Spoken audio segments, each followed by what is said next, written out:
Selamünaleyküm. Allah razı olsun hepinizden. Allah eksiklerinizi görmesin inşallah hiçbir zaman. Hoş geldin. Hoş bulduk. Selamünaleyküm. Aleykümselam. Aleykümselam. Maşallah iyi sen. Evet çok şükür Allah'a iyi. Allah geçmiş olsun. Allah razı olsun efendim. Teşekkür ederim. Gel. Ama ben düştükten sonra Evet. kıpırdayamama. Hiç. Haline ne düşündü? Aklı yerine geldi. Ben sadece o anda çocuklarımı düşündüm. Yani şimdi çocuğumu düşündüm. Orada sadece bol bol dua ettim.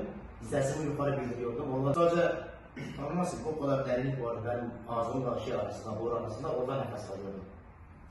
Onu da Allah yarattı. Yani kesinlikle. Sizin huzurunuzda herkese teşekkür ederim. En çok da bu abime. En çok bu mu? Abime mi seviyordum? Her tanesi var. O anda ne bileyim, bu şeyle seviyordum, korkuyordum. İşte belirlerle. Sarıyla. Aynen. Ayaklarımda.